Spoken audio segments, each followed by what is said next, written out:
kanga kolivanya munafu agumefezi neve na tobodo mudo odu mamadu jebuje sodu naja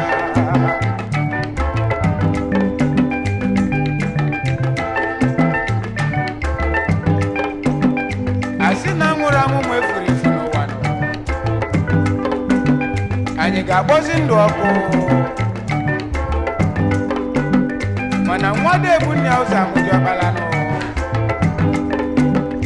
nwansi na ya bụzi nna ụzọ wee mụdị ọbala nụ ọ bụ onye bụzi nne ya mana afọ buru ibu maka anyị gbazi ọsọ anyị agbakọ maịlị onye achọkwa n'ibi ọnwụ n'ụwa nọ ndụ bụla abalị mmadụ ama na-anwụ anwụ n'ụwa nọ onye ọma jide ekele nke m dịrị m ka njenụ na-agba ọmụmụ mmadụ jee onye ka m ga-akọla ibe anya mụ na fụọ onye ga-akpọrọ mụ nne ka ọ bịa dịrị n'ụmụ nata nke m dịrị m da nke dịrị m da nke m dịrị m da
ọnụkwulu njọ ga-emezi akwe mma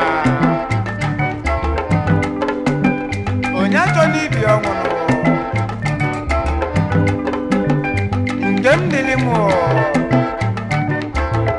nke ị ga-adịrịrị nke m dịrị m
ogini oganya furu n'ụwa gbaba mme onye ga-agwazi m ibe anya bụ n'ụwa ka owe gbaba mme nwa mmadụ egbu na nwa mmụọ ma nwa mmụọ egbu na nwa mmadụ nwa mmụọ egbu na nwa mmadụ ma nwa mmadụ egbu na nwa mmụọ una nugonu udene n'egbe na-azọ ndị udene na-eli ozu ma n'egbe na-ebu n'ụna dike akụkọ kwuru si ekebe n'oge dike si biko kepụla akwụkwọ nke ya onye geli n'ụdị ma afọ akwụkwọ dị n'akwụkwọ onye ọma jide nke ya ma mụ biko jide nke m eji m ọgwụ na-eji ọfọmụ ka njaga eji m ọgwụ na-eji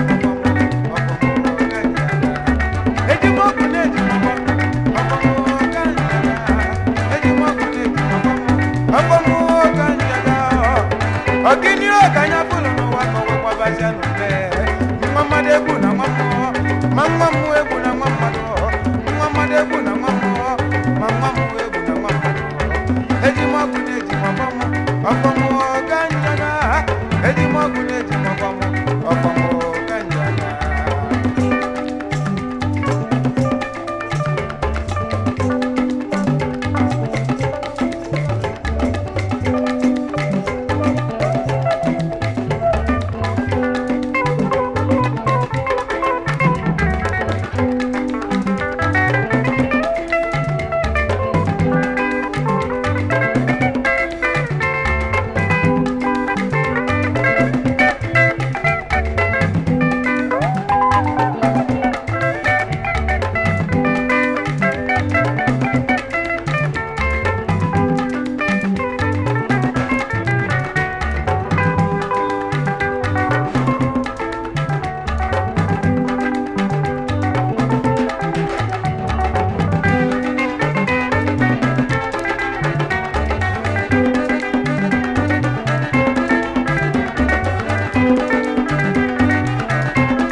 onye ga-agwa m ibe anya fụrụ n'ụwa ka ọ gbaba mme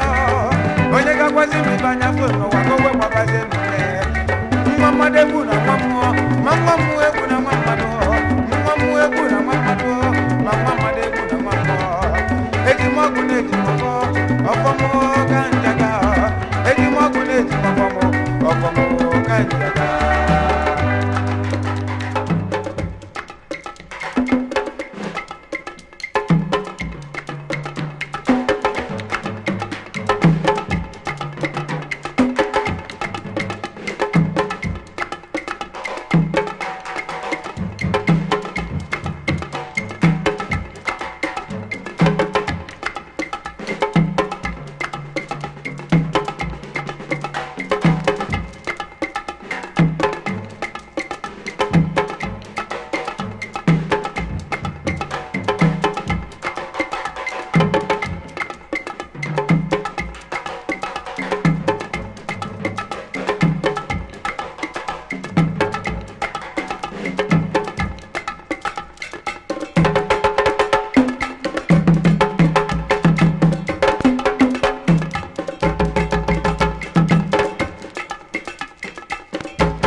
nwanyị anọlịa ọ bịala ije nwụna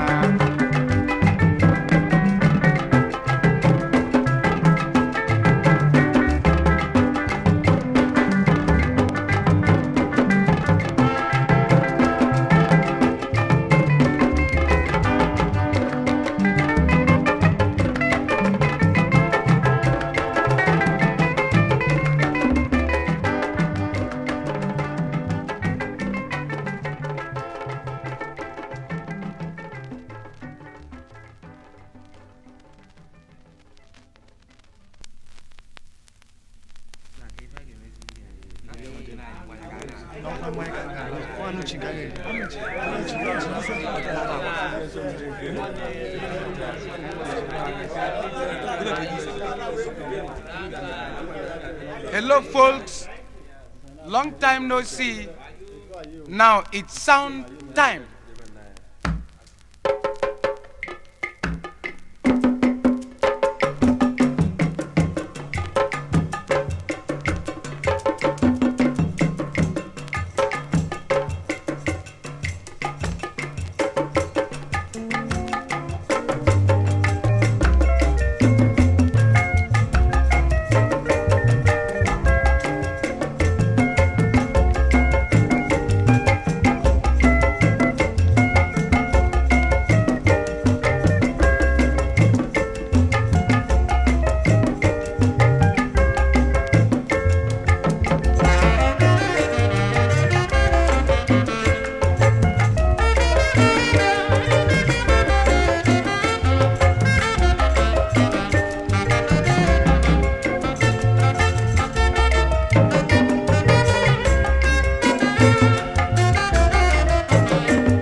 Mada putazi olano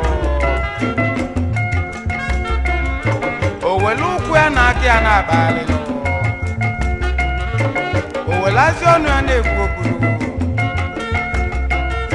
Welani anafukwasi ndi mwalibia no Ogini gemezi kamadu ali mwangole no Onyaga neke ne chukwu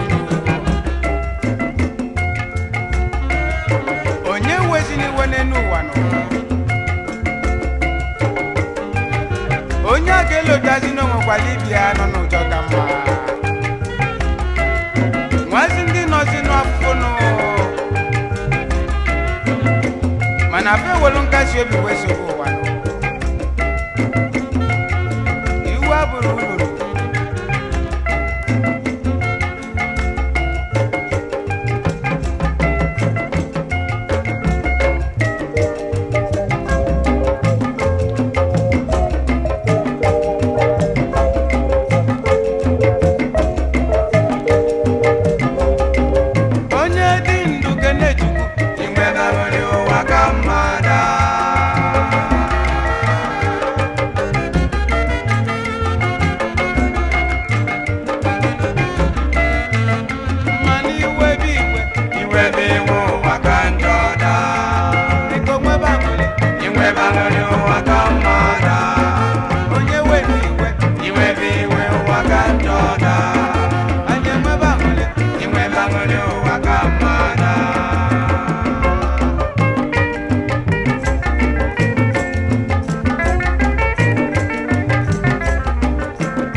Sports Club nke Nigeria ka anyị na-ekwu maka ya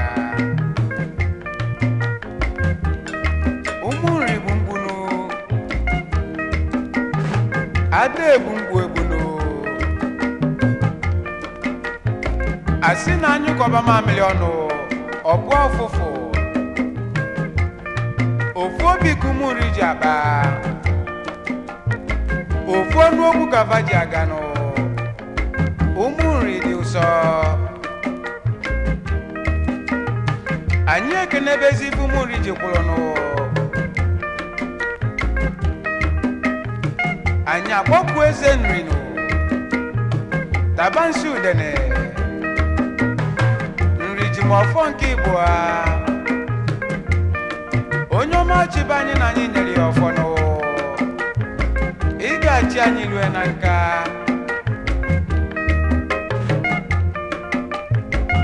anyị akpọkwubezie kanon ikeji anyị ọnụ na-akpọkwula anyị chukwu onye ọma kwụba narị igwe n'azụ nụ lekere n'ụdị isi nwosu ebu chairman anyị managing director njikọ ọka transport limited Nigeria Chief M.O. Mbolo President General anyị nụ Nri Progress Union Nigeria Obi Ekunie ọchọmma obodo ya anyị ekenebezi aka na-edela anyị akwụkwọ nụ Secretary General anyị nụ Felix Amandiana Ezeokoye onye ọma gaba n'ụmụ nri igwe n'azụ nụ anyị ji ya gala isi Moneke orimili atụ nnu onye ọma na-edi anyị ụsọ ụmụ nri dị ụsọ anebu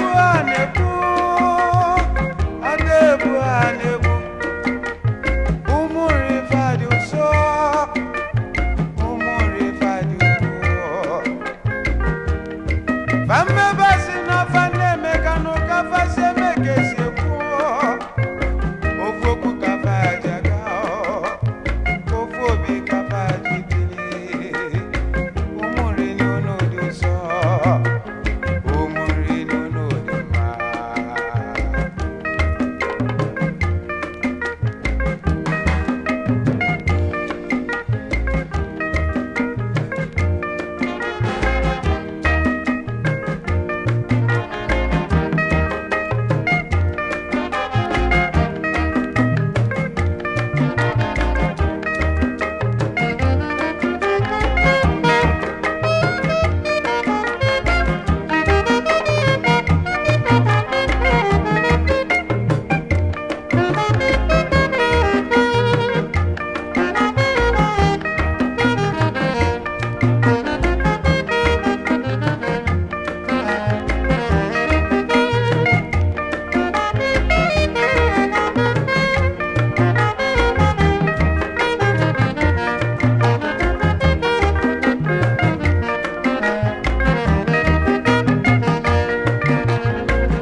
Akazugo Ubadana de Original Central onye ọma na gị na osili kwala akwụkwọ n'oge chukwu Anne Eliakụ Isaac Udezue onye ọcha nna ya dị ojinu Nekerenu Prince R.N. Tabansi Orimili nwa welite akụ Patrick Egolumu ọnwa na-etili ọra nụ asị na ọnwa pụtara afọ ya nụ Innocent Ikabụ eze anyị m n'ezienụ nwa welugolu Godi Tabansi Agụ ilili Chief Dominic Ifezue ọnụ na-ekwula ọra nụ onye ọma kwubenu mụ iso n'azụ nụ onye ọma na-eji anyị ụsọ nụ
ọnụ ọra ọkaka na nrinu Fred Okeke anyị akwọkwue nwanne ya gburu ego mmanụ Christian ọnụ ọra mma na-egbu ego akụlue ụnọnụ Basil Enuju ha onye ọma n'Igbo nri mmanụ nekerenu Cornelius Obele eze amalụ Christopher Nwokoye ụgha kwesịrị